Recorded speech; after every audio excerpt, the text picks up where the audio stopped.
que eu fiquei roxa de inveja. Eu adoro canto coral.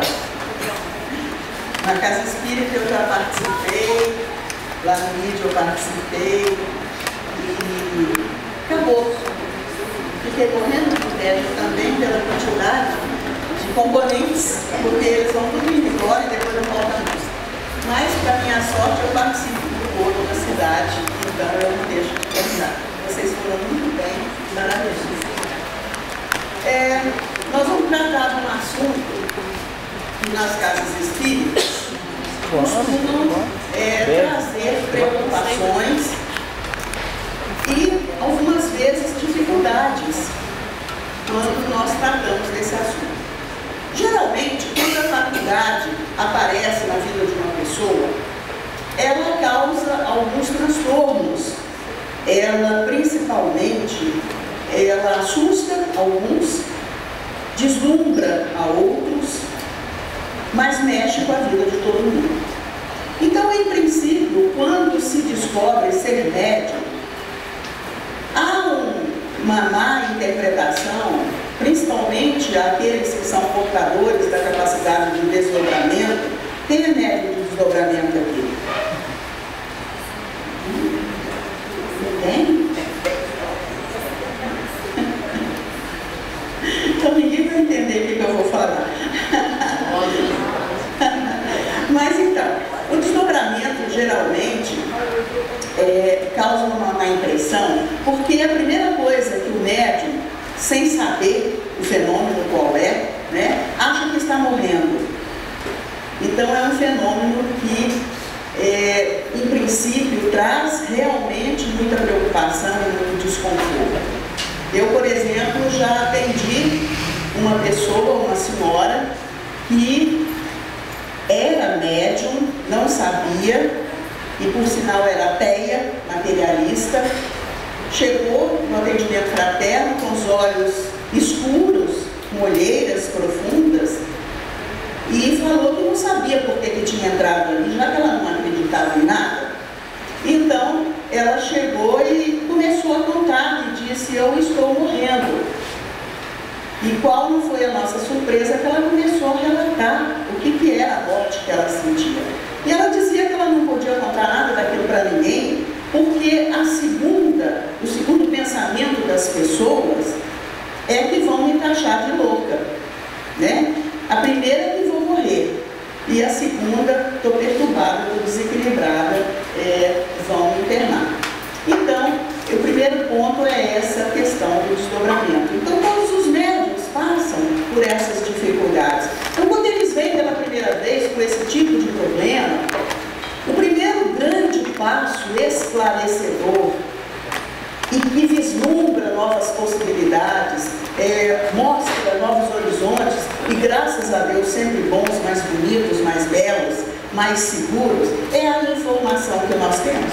É o conhecimento que nós adquirimos com as conversas, né, fraternas, esclarecedoras, com o encaminhamento para os estudos, para os cursos, que nos trazem tanto esclarecimento, tanto conhecimento, e isso vai nos clareando a mente mediúnica, né, dos fenômenos que ocorrem conosco, e nós vamos descobrir que nós não vamos morrer e nem vamos ficar loucos. Mas o melhor de tudo é que nós podemos lidar com isso. Não é uma coisa fora de nós e alheia à nossa vontade. Nessas conversas, nesses esclarecimentos, nós descobrimos que a nossa vontade é soberana sobre a nossa vida e sobre as nossas capacidades. Depende de mim, do que eu quero, do que eu posso, dos meus anseios, do que eu desejo. Então a gente vai descobrindo através do estudo. Esse estudo que ilumina a alma, né? Tendo em vista que o próprio Kardec, na obra doutrinária, vai dizer que nós somos portadores de duas asas: a asa da intelectualidade, que vem pelo conhecimento, e a asa da moralidade, que vem através da aplicação, da ação que aquele conhecimento provoca em nós. Então, precisamos estudar, sim, sempre. Somos seres inteligentes da criação. O que isso significa? Estudar, descobrir, ampliar os nossos conhecimentos, o nosso horizonte. E mediunidade não pode ser vivenciada de forma tranquila e serena sem conhecimento. Sem conhecimento, Kardec coloca como sendo um dos últimos ensinamentos que ele fala no livro dos médiuns, né? Estudai antes de praticardes, para que não venhais a aprender a própria custa. Então é o estudo, é o esclarecimento que move a capacidade bem vivenciada. Então nós vamos, no nosso estudo de fios da mediunidade, que nós vamos pegando um fio daqui, um fio dali, e vamos tramando a nossa história mediúnica, nós vamos passar por 4 fases no nosso estudo. E na nossa primeira hora, nós vamos tratar para que pessoas nós vamos falar, que tipo de pessoa é o nosso alvo, né? As características do médium, da existência desse médium, da sua vida. E no segundo momento, na segunda hora, nós vamos falar do trabalho com a mediunidade e vamos encerrar da evangelização e apoio a esses médiuns. Então, na característica do médium, nós já vamos colocar que nós não vamos falar exclusivamente para esses médiuns com estas características, mas vamos falar às pessoas que lidam com eles. Talvez muito mais as pessoas que lidam com eles do que propriamente a eles. Porque eu sou dirigente de reunião mediúnica, eu estou nessa condição, né? E eu falo que o médium, a primeira coisa que o médium tem que saber, ele tem que saber obedecer. O médium tem que ser humilde, tem que ser obediente. Por quê? Porque ele obedece a uma voz de comando. O comando do seu dirigente. O comando daquele que encarnado é responsável por ele. Porque a gente acha que tratar com mediunidade é lidar com o espírito. Sim, é lidar com o espírito, mas somos seres humanos, estamos encarnados. Eu tenho um relato extraordinário da nossa história, de uma companheira, eu não trabalhei mediunicamente com ela, ela não me aceitou, fato curioso, eu não tinha preparo ainda, me mandaram para o grupo dela porque ela estava precisando de médiuns. E aí ela chegou para mim e falou assim, você já estudou, está preparada? Eu disse não. Ela falou, então você vai fazer COEM primeiro, depois você me procura, que aí vai ter lugar para você, né? E essa criatura extraordinária, ciosa dos seus médiuns, porque ela era responsável pelos médiuns, né? Então, certa vez ela tinha um médium cardíaco que ninguém sabia, e ela salvou-lhe a vida, porque esse médium começou a dar piti, e todo mundo interpretou como sendo um transe mediúnico qualquer, e era um ataque. E ela soube discernir, interrompeu a reunião mediúnica na hora, teve a coragem e o bom senso de mandar sua médium, o pronto-socorro salvou-lhe a vida. Então, gente, mediunidade não é só lidar com o espírito, é lidar com gente. Nós somos pessoas encarnadas. E isso que nós viemos trazer para vocês é fruto dessa nossa observação. Eu costumo dizer, e as pessoas podem até falar que eu seja incoerente, eu não entendo nada de espírito. Sou dirigente de reunião mediúnica, sou, mas eu não entendo nada de espírito. Eu entendo dos meus médiuns e olhem lá, porque eles abrem a boca e falam comigo, sofrem comigo, riem comigo, abraçam responsabilidades comigo. Então, dele eu sei. Dos espíritos, eu entrego o mentor da reunião, eu falo, cuida deles, meu Senhor, porque eu não sei o que eles realmente precisam ou o que realmente eles são. Né? Minha percepção é muito pequena, é muito limitada. Então, eu prefiro dar esse apoio a médiuns, a grupos mediúnicos e a dirigentes, né? A plantonistas de atendimento fraterno que lidam com médiuns. Então, por isso, nós vamos analisar da característica desses médiuns. Como eu coloquei no começo, tudo é muito difícil e os sintomas que nos aparecem são muito parecidos, são muito semelhantes, porque permanecem médiuns com o desse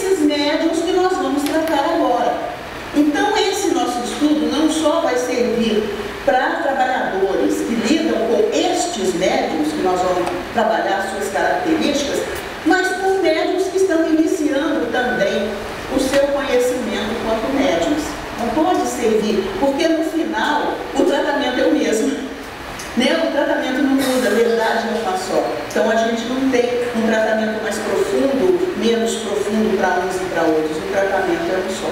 Então, que fique bem claro, isso pode servir, sim, para médiuns iniciantes, onde a mediunidade está explodindo, onde a mediunidade está causando um estardalhaço danado na vida deles, dos seus familiares, né? Esses médios que caem, esses médios que mudam o comportamento, esses médios que se tornam violentos, que não sabem que são médios. No princípio a gente está tratando de gente, de pessoas, né? Mas vai servir para eles. O médium que nós temos em alvo, o médium que nós temos em mente, é um médium que já passou pelo desequilíbrio primeiro da descoberta da mediunidade. É um médium que já foi encaminhado para fazer curso sobre mediunidade. É um médium que terminou o curso, que foi avaliado em sua responsabilidade, que foi avaliado em seu comportamento, foi julgado por nós que trabalhamos, né, nas direções das casas, apto a ter uma responsabilidade, a ter uma função. É uma pessoa digna, é uma pessoa confiável. Então vai trabalhar no grupo mediúnico, vai trabalhar na evangelização das crianças. É desse médium que nós estamos falando, de um médium preparado, né? Um médium responsável. Nós estamos falando de um médium estudioso, que participa de grupos de estudo, que faz pesquisa, que gosta dos assuntos, de se aprofundar na sua formação. Médiuns ativos que participam do movimento espírita, não só indo à reunião mediúnica, mas participando dos seminários que acontecem, participando das atividades cotidianas da casa. É um médium ativo. Vocês estão percebendo de que médium que eu estou falando? E médiuns esforçados.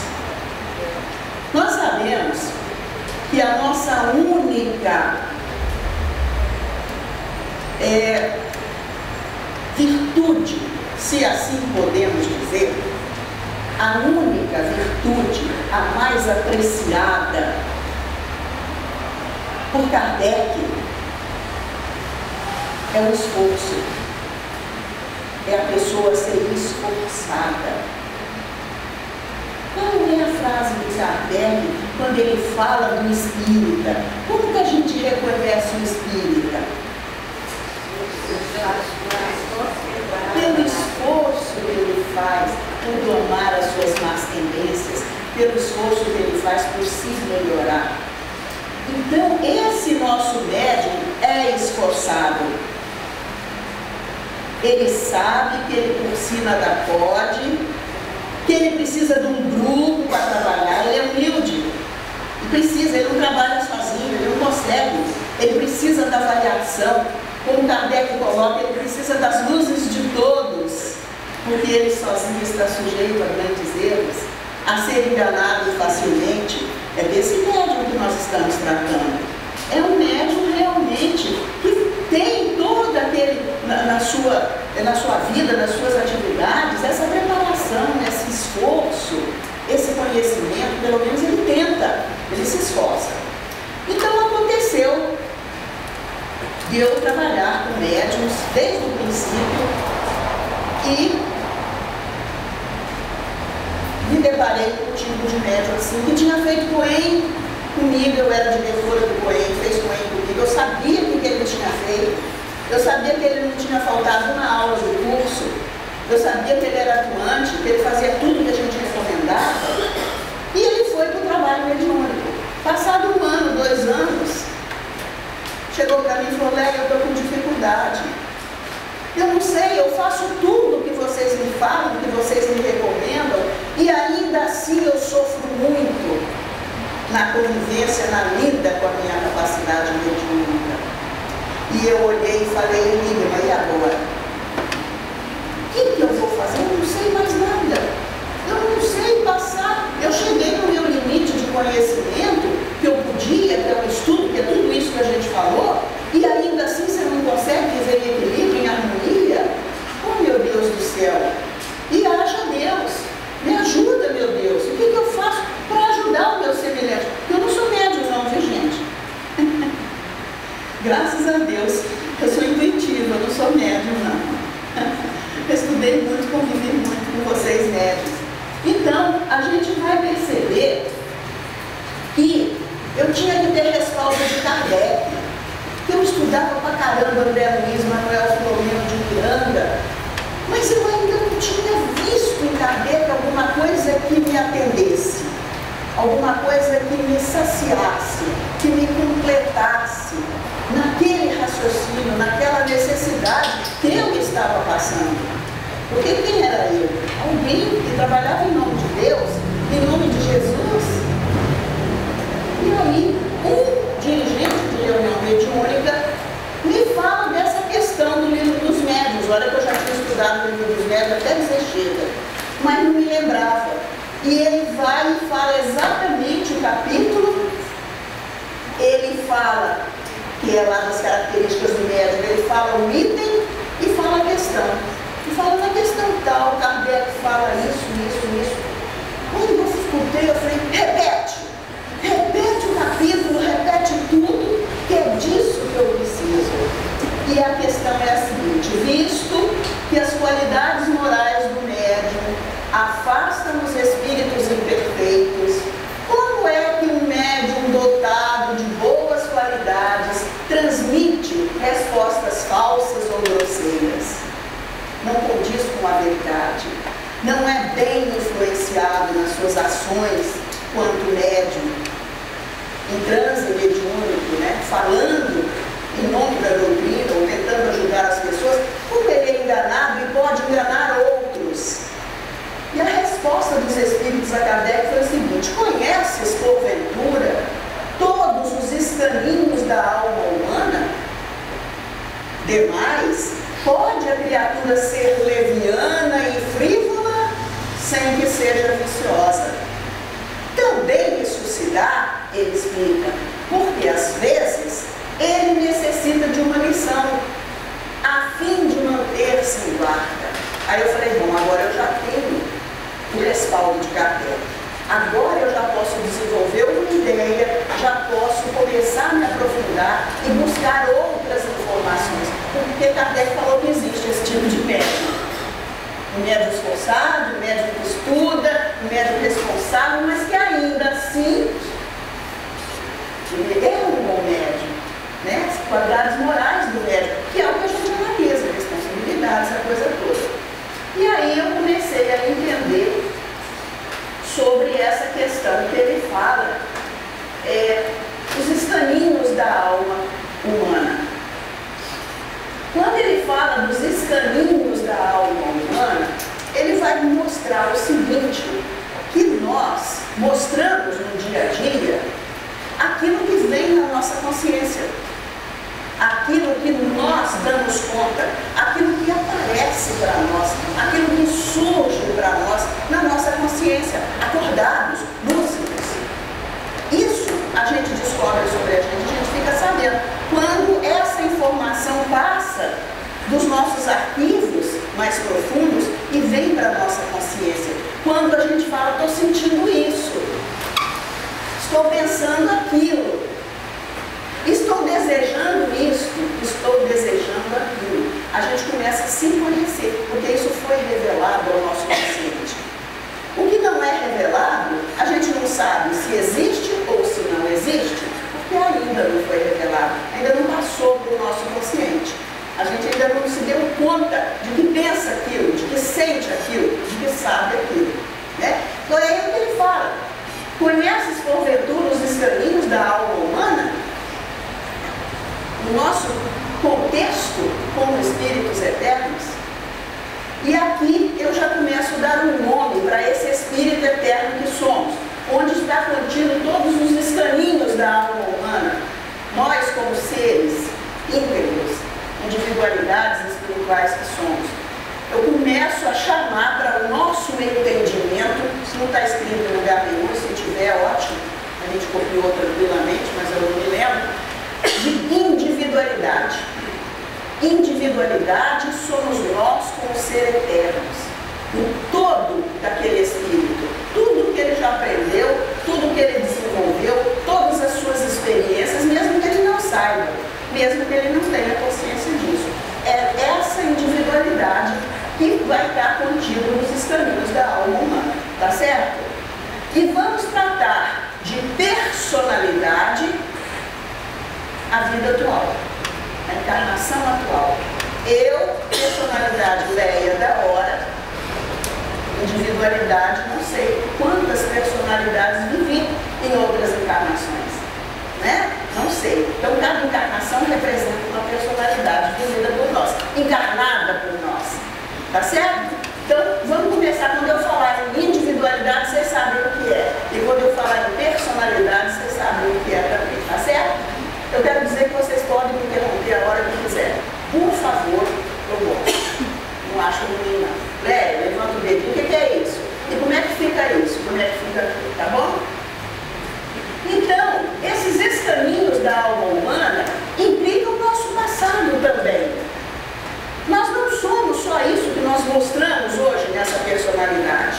Nós somos muito mais. Nós temos muito mais do que isso, né? Então é um passado junto com a personalidade, junto com o presente, existe um passado. Como que esse passado se mostra? Como ele se revela? Através das tendências, dos medos, das culpas, das mágoas, das ideias que a gente tem das coisas. Isso é passado. Está dentro da gente. De onde você tirou isso? Você fala, não sei. É o nosso passado, tá certo? Então são coisas que saem naturalmente, instintivamente, espontaneamente, e a gente não sabe como nem porquê, e nem da onde que vem. Depois, ainda sob esse título, e esse parágrafo, e esse capítulo do livro dos médiuns, da influência moral do médium, ele fala que podem ser, né, apesar, além disso, eles podem ser levianos e frívolos, sem serem viciosos. E aí eu parei, meu Deus, leviano e frívolo, porque o nosso parâmetro é da responsabilidade. O nosso parâmetro de análise do nosso companheiro é a gente poder confiar nele. Mas quando os espíritos, porque isso não é Kardec falando, são os espíritos respondendo para ele, quando os espíritos nos taxam de levianos e frívolos, é uma grande verdade. O que é a nossa conversa cotidiana, se não o trivial?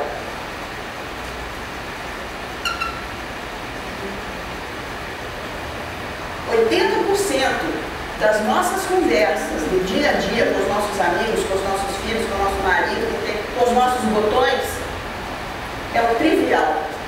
E trivial para os espíritos é frívolo e leviano, vocês acreditam? Porque senão como é que os espíritos podem ter influência sobre nós, negativa?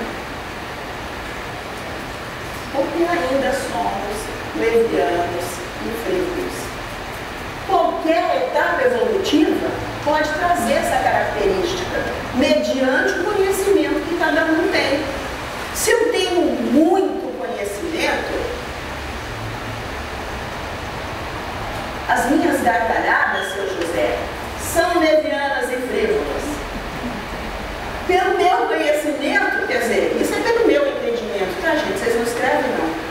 É porque a gente tem que tentar entender, né? Pelo meu conhecimento, este comportamento pode ser caracterizado por leviano e frívolo. Concordo? O seu José viu os ataques de riso que eu dou. Coitadinho. Eu vim dando ataque de riso de Juiz de Fora até aqui. Mas sem serem viciosos.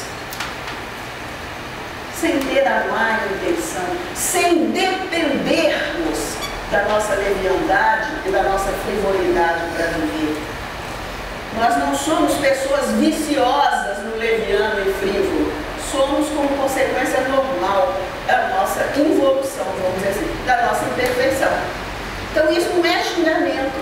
Só que eu não vou chegar e falar para o seu José, o senhor está bastante leviano e frívolo hoje, né? Não posso, nem ele pode falar isso para mim. Que a gente é cheio de milindre e logo vai ficar chateado. Ai, me chamou de leviano. Eu já quase apanhei por causa disso. Mas então, sem serem viciosos, porque o vício é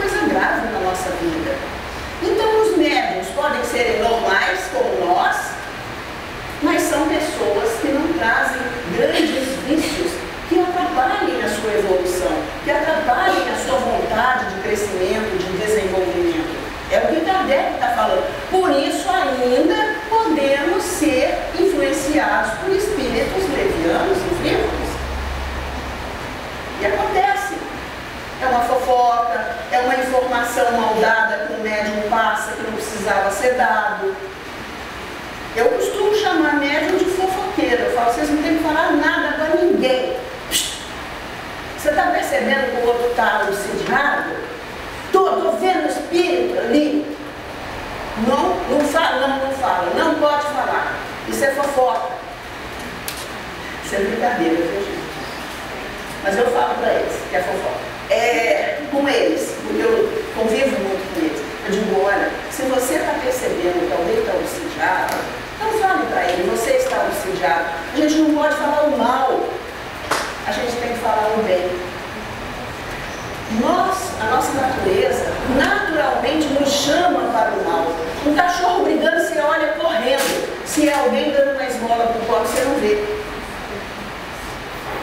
Vocês estão me entendendo? O mal não deve ser falado, o mal não deve ser enaltecido, só o bem. Então o que a gente deve falar com uma pessoa que você viu? Eu estou vendo o obsessor na cara cima dele, azanando a vida dele. Eu acredito que os médicos possam ver, por que não? Mas então o que eu faço com isso? Eu falo, é um teste. Mediunidade, acima de tudo, é uma prova muito grande. Que promove a gente. Mas a gente tem que saber lidar com ela. Então o que eu vou fazer com essa informação? Eu sugiro, eu aconselho, dentro da minha limitação, sou muito limitada, dentro da minha limitação, eu aconselho a perguntar para a pessoa, como é que está a sua relação com Deus? Não fala para ela, você está obsidiado. Como é que está a sua relação com Deus? Indo longe de Deus, ela começa a perceber.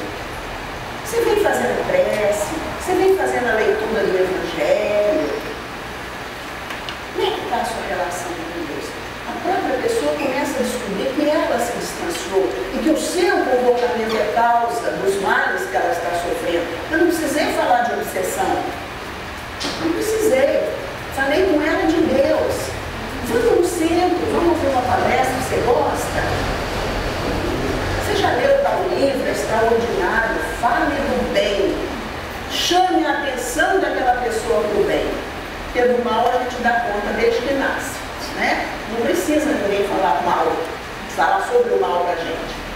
Então, é essa questão de nós não sermos viciosos, que basta que uma porta do centro esteja aberta para que a gente possa se melhorar. Então, a maior bênção que um ser humano pode ter é estar encarnado.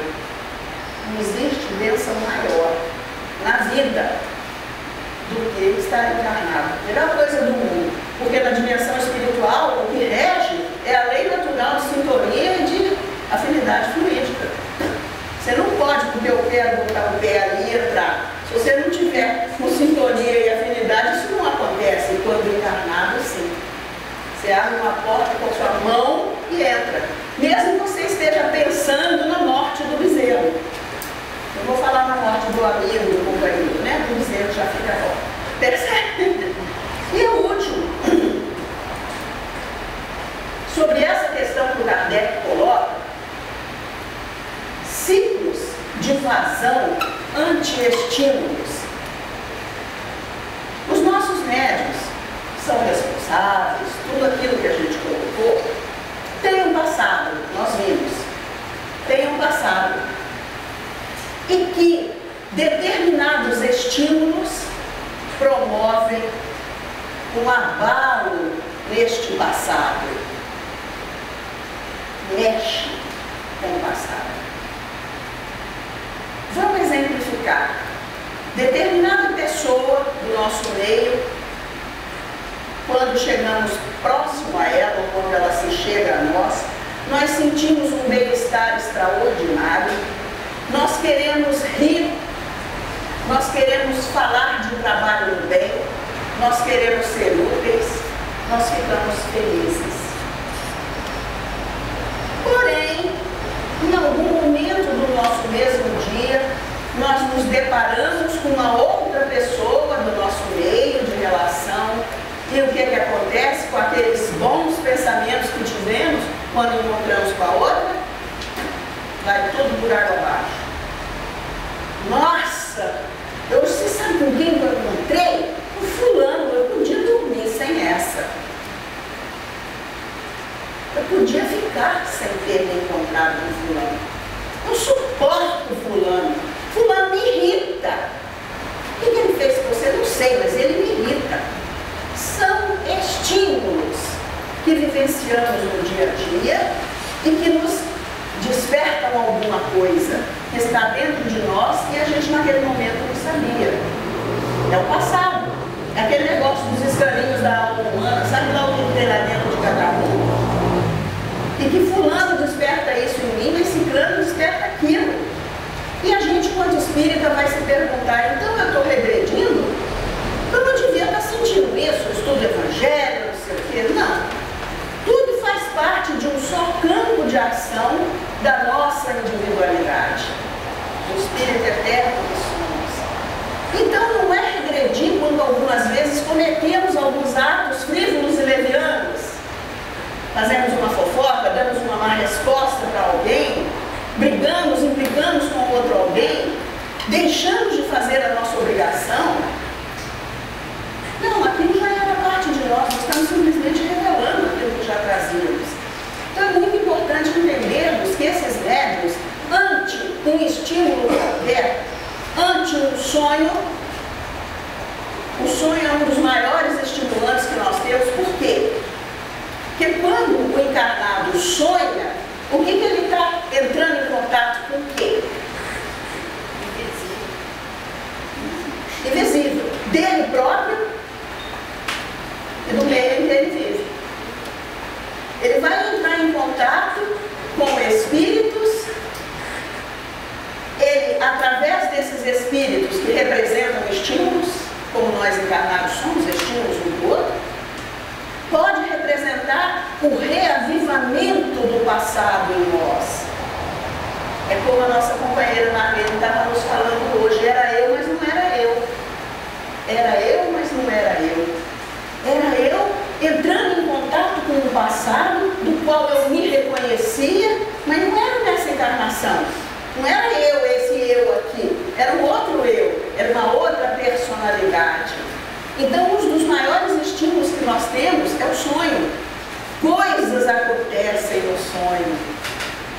Coisas acontecem. A gente tem que prestar bastante atenção no sonho, porque são ciclos de vazão. O que é essa vazão? É a libertação, o abrir das comportas da nossa lembrança e das nossas energias, dos nossos fluidos construídos em outras vidas. Porque nós produzimos energias através das nossas ações. Deus é danado, né? Ele é fantástico, ele é perfeito. A gente, com a parte que vem dos instintos, aquela parte que vem de Deus, que vem junto com a gente, no crescimento evolutivo que trazemos, quando nós desenvolvemos um pensamento contínuo, que nós nos damos conta de que somos uma individualidade, a partir do momento em que desenvolvemos esse pensamento que nos permite nos lembrar de ontem, de anteontem, da semana passada, coisa que antes disso não tinha essa lembrança, nós não tínhamos como pesar os nossos sentimentos, ele não lembrava. Então, a partir desse momento, né, nós começamos a ter lembrança, começamos a ter memória, e cada ação que realizamos, utilizamos a energia que foi construída no passado para essa ação. Eu tenho que ter energia aqui dentro para poder falar para vocês, mas se eu não comer amanhã, eu não vou ter mais essa energia. Então esse alimento do espírito é a ação. A ação utiliza uma energia construída no passado e constrói o amanhã, no futuro, a ação de hoje. Usa a que já foi feita no passado e constrói a de amanhã. Então, a energia do ontem, que muitas vezes foi construída sobre uma ação negativa, uma ação que fez alguém sofrer, porque eu computo erro que nos faz sofrer, é a ação que promove dor do nosso próximo. Isso é erro. Ponto.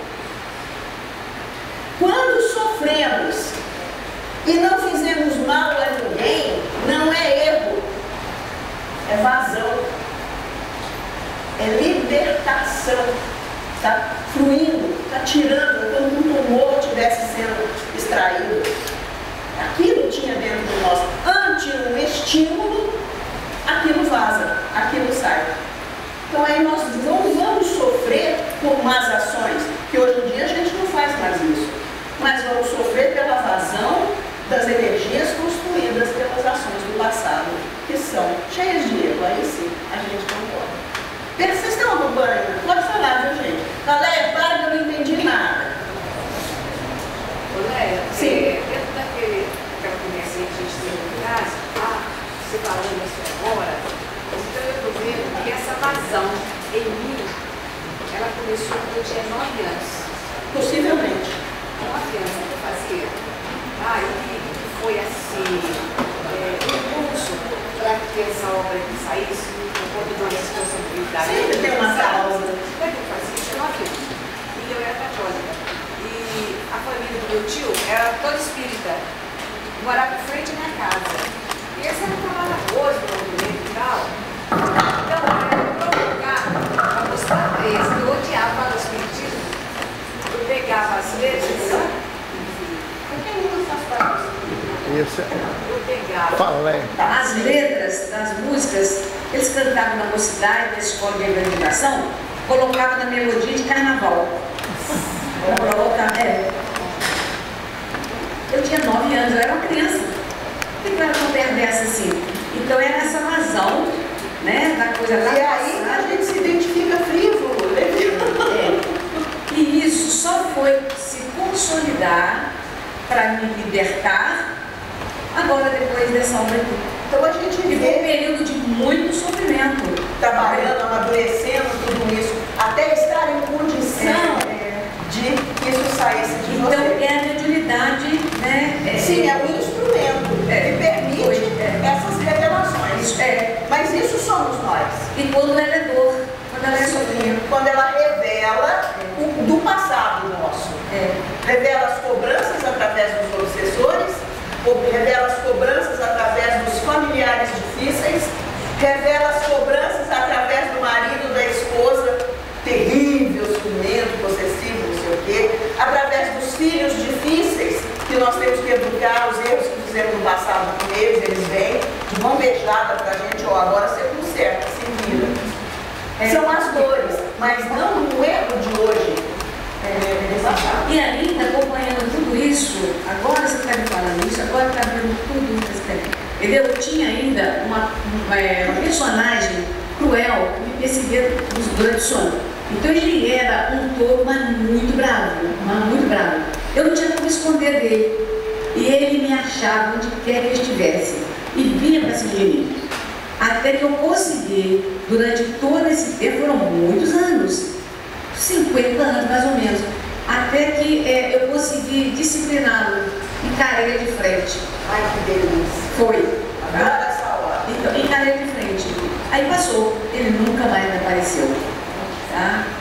E aí foi quando eu comecei, né, a, sei lá, tomar mais responsabilidade e aquele compromisso que eu tinha de sanar os anos passados, me deram condição de fazer aquilo que era preciso ser feito. Muito interessante, gostei desse seminário seu, tá? Me esclareceu muita coisa. Eu que agradeço. Vamos continuar, que ainda tem mais. Mas que eu pego o bonde andando e continuo, vou ver o que passa ali pela frente. Ainda naquela pergunta, gente, como é que a gente tem que estudar Kardec? Quanto tempo faz que nós estamos numa só pergunta do Kardec? Já quase acabou a minha 1 hora da primeira. Eu estou olhando ali e falei, Sandra, socorro, já está no fim da minha 1 hora. Calcula. No final ele fala, também para esse médium manter-se em guarda. O que quer dizer se manter-se em guarda? Preservar-se de si mesmo. Nós somos os nossos piores demônios. Nós somos os nossos maiores obsessores. A nossa vontade leviana e frívola. Como que a gente quer que as coisas sejam do nosso jeito? Vem um e fala não pra gente, você baixa no outro centro. Você não quer receber não. Você vai procurar um médium bom por aí, porque esse centro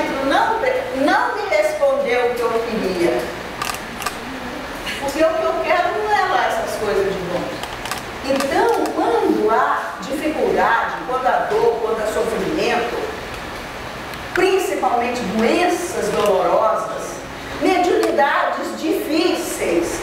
Deus está falando para a gente: olha, meu filho, mantenha-se em guarda.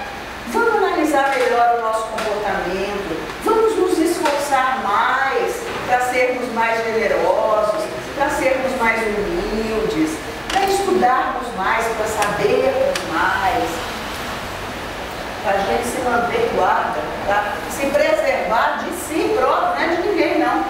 Ninguém te obriga a fazer nada, senão a sua própria vontade. Grave, né? Bom, aqui nós vamos entrar na parte da individualidade, da personalidade, que vocês já sabem o que significa. Então nós temos, numa reencarnação, uma individualidade assumindo uma personalidade. Certo? Nós temos um espírito eterno reencarnando como filha de Luiz da Hora e Nênia Garcia da Hora. Portanto, a personalidade do Leia da Hora. Não sei que eu fui, que outras personalidades encarnei em outras vidas, mas nessa vida a personalidade que eu vivencio é Leia da Hora. Então, nós temos a individualidade com todo o nosso campo de ação, com todo o nosso passado, com tudo que somos, e a personalidade, mediante uma necessidade evolutiva. Há uma programação para cada encarnação. A gente não vem assim, a Deus dará, não. Ai, meu Deus, por que eu vim filho desse pai e dessa mãe? Começa aí, né? Por que eu vim com essa tal de mediunidade? Tira isso de mim. Eles vêm daqui nos dentro, o que é que a gente tira? Tira isso de mim. O espírito tem varinha de condão. Então, essa reencarnação é a representação legítima do espírito que Deus, em sua misericórdia infinita, dá para que o espírito conquiste a si mesmo, para que ele consiga produzir um futuro melhor através dessa conquista do hoje. Como? Se esforçando. No nosso estágio evolutivo não tem conquista, tem esforço. Tem dia que eu amanheço com a pá virada. Nesse dia, nenhum conhecimento que eu tenho vai mudar o meu comportamento. Eu vou levantar inquieta, impaciente, xingando, brigando com o tempo também, esse calor não me deixa fazer nada. É esforço. Aí o que acontece? Você fala: ah, meu Deus, mas eu estou me desequilibrando por tão pouco. Vou pegar o Emmanuel, vou ler uma página do Emmanuel. Aí o Emmanuel vai lá, arranca a orelha da gente fora, puxa a orelha da gente. A gente respira fundo, faz um esforço e se lembra dos conhecimentos que tem. Nada é conquista, tudo é esforço. Por isso que muitas pessoas vêm no centro, ficam ótimos, maravilhosos, não preciso mais do centro, vou embora. Daí uns meses voltam arrastando para o centro, porque deixaram de se esforçar ante um bom estímulo, que é uma palestra, que é um passe, que é estender a mão para quem precisa, sair de si próprio, da sua concha de egoísmo. Esforço, puro esforço. Eu, por exemplo, se eu não tivesse hora para vir aqui hoje, eu não teria vindo por minha conta. Se eu não tivesse contratado com a Marlene, com o seu José, que ia lá me buscar com ar-condicionado, ai que delícia. Eu não teria vindo, eu teria vindo sem ar-condicionado também, tá, seu José? Mas eu adorei o ar-condicionado.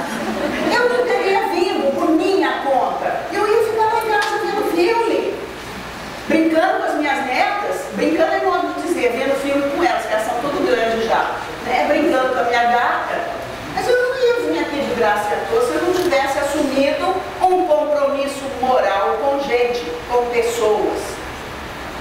Olha a importância de fazer parte de um grupo de estudo, grupo de trabalho do bem, que a gente se compromete, não fura com o outro. Se a gente gosta do outro, a gente não fura. Olha a importância da afinidade, estar no meio afim. a gente gosta, conquista através de esforço. Segundo ponto que eu acho assim imbatível na doutrina dos espíritos e na lei da reencarnação, esquecimento do passado. Oh meu Deus, que bênção extraordinária! Vocês imaginem, se eu me lembrasse do que eu fiz, do que eu já fui, eu não tinha cara para vir aqui falar com vocês nada. Ixi, ninguém ia acreditar em mim de jeito nenhum. Eu mesma ia ter vergonha. Imagina vocês, quem é ela? O que ela pensa que ela é? Já fez isso. O que ela tem moral alguma para estar falando lá na frente? Esquecimento do passado é a bênção mais extraordinária. Porque a gente começa com um caderninho branquinho a escrever uma nova história. Que delícia! A gente começa com um livrinho, caderninho de caligrafia, letrinha redondinha, caprichada. Olha que coisa boa! É a grande oportunidade de rever valores e de mudar.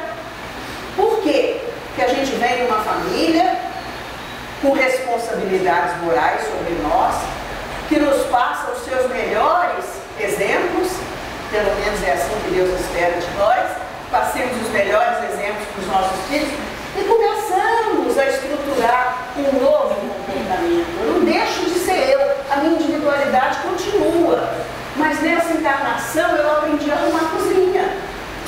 Vocês estão pensando que é brincadeira? É verdade. Estou falando para vocês, eu chorava para arrumar cozinha. Eu aprendi, agora eu arrumo quando eu quero, mas não choro mais. Olha que coisa boa. Então é oportunidade que a gente tem através dessa personalidade. Olha como é valiosa a nossa personalidade hoje, né? Nós vamos, nessa encarnação, ter problemas existenciais, claro. Sempre teremos, e graças a Deus teremos, problemas existenciais. Porque senão nós seríamos apáticos. Se a gente não tivesse nenhum desafio, que porcaria de vida, que tédio, né? Não ia ter raiva e, consequentemente, se tivéssemos alegre, nós não ia saber que era bom, porque não tinha tido raiva, não tinha chorado. Como é que vai saber o valor do riso, da alegria, se não chora? A gente ainda precisa disso, infelizmente. Aceita tudo isso, tá, gente? Eu, Chico, você nunca teve problema para chorar, né, Chico? É. Você já chorou, Chico? Já. Só que eu choro com hora marcada. Eu estou triste, está amargurado, eu entro no banheiro. Aí o Emmanuel vem e fala, dá um troco na minha cabeça e fala, chega de chorar. Ele fala, é verdade, é hora de trabalhar. Nem quatro lágrimas e vou trabalhar. Né? Então, são os problemas existenciais que a gente tem. E principalmente pela mediunidade, que é o instrumento revelador daquilo que somos. Não vamos chegar lá no fim já, sou um instrumento de trabalho no bem. Calma, nós vamos chegar lá. Mas primeiro, a grande oportunidade de autoconhecimento.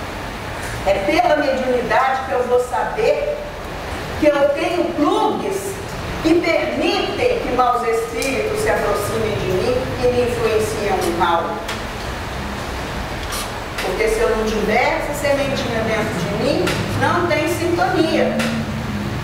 Não acha pelo dialzinho do rádio a musiquinha que a gente quer escutar. É lei física, lei natural.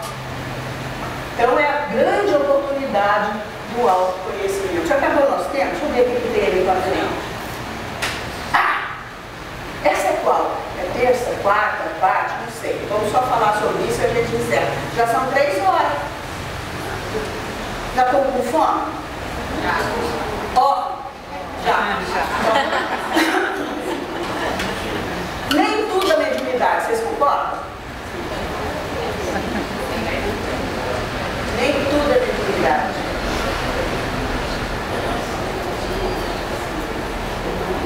Eu tenho uma amiga médica, vou contar rápido, porque o tempo já está avançando. Essa médica chegou para mim totalmente obsidiada, era médium sintonia, de corporação também, um monte de mediunidade junto lá. Leia, eu acordo de noite enforcando meu marido. Marido bom, tem que ver. Ela adorava o marido, mas acordava de noite enforcando o marido. Ou seja, ela, e voltei ali tudo, ela vai e questiona sobre isso. Consertamos, amparamos, orientamos, esclarecendo, ela veio melhorando, graças a Deus, deixou dos desdobramentos dolorosos, não conseguiu ingressar no grupo mediúnico, porque ela mora quase fora de Juiz de Fora, e o Índia é muito longe, ela não conseguia, era fisicamente impossível ela ter o horário, sair de casa, chegar no trabalho da casa, voltar. Ela vinha fazer plantão de outra coisa, mas na mediunidade ela não conseguiu e se equilibrou mediunicamente sem sentar numa mesa mediúnica. Agora, recentemente, uns 5 anos atrás, ela me procurou, estranha, estou estranha, Lélia. Estou muito estranha, não estou gostando de mim. Eu não sei se são aqueles velhos irmãozinhos que estão me assediando. Será que eu dei vazão? Será que eu fui invigilante? Será que eu fui disciplinado? Aí eu falei, me conta sobre o seu dia, me fala da sua vida. Eu falo é assim para conversar, eu não tenho mediunidade, não tem ninguém que me buzina aqui. Eu tenho que tirar dos outros, que os outros têm. Me fala sobre você. Não, meu pai não tem um problema, muito doente, minha mãe, ela não tem afinidade com a mãe, mas isso eu já estou acostumada a viver e tal. E agora, tem alguma novidade dentro disso na sua vida? Ela tem um filho, um jovem, que tem uma doença progressiva e que causa muita dor e que só aumenta, só vai aprofundando aquela doença e que um dia vai tirar-lhe todos os movimentos. Então, ela, quanto mãe, estava vivenciando uma das crises do filho e se desequilibrou na existência. Na existência. Seu coração de mãe doeu. Mas ela era médium. Mas ela já pensou que tinha um obsessor ao lado dela. Aí eu intuitivamente eu não falo do mal. Eu cheguei para ela e falei assim, como é que é o perfil psicológico do seu filho? Me fala do seu filho. O rosto dela se iluminou, ela disse, meu filho é corajoso. Meu filho tem bom ânimo. Ele vive essa doença de uma forma que eu nunca imaginei quando mãe que ele vivesse. De repente, quando ela falou isso, eu falei, ele veio preparado, né? Ela falou, Lélia, graças a Deus, eu não preciso me preocupar. Se acalmou, não era mediunidade. Antes era, quando ela enforcava o marido. Mas agora não era mediunidade. Foi só o seu coração se elevar, ela se libertar daquela angústia materna, que acabou o problema mediúnico. Acabou. Então, gente, em tudo que nós estivermos passando, não vamos computar imediatamente como sendo fruto ou consequência da mediunidade. Muito pelo contrário. Nem tudo é mediunidade. Gente, muito obrigada. Eu queria esclarecer que eu tenho 3 livros de Juiz de Fora, não são todos meus, para a venda. Eu tenho o fruto, né, da nossa palestra, o Fios e Tramas da Mediunidade. Eu tenho um outro de autoria que é infantil, Marco, o Prego Feliz, vocês vão adorar, fala sobre a morte, num ângulo totalmente diferente, e tem a mediunidade de forma mais simples, que foi uma forma que nós encontramos daquelas pessoas com uma intelectualidade ou mais preguiçosa, vamos dizer assim, ou com menos conteúdo, pudesse entender a mediunidade de uma forma mais simples. Então, está lá, fica aí à vontade se vocês quiserem adquirir. E aí eu vou puxar a sardinha ou o fogo, né? 50% da venda desse livro vai ficar no centro, viu? Então vocês compram para ajudar o centro. Muito obrigada, depois a gente passa para a segunda parte.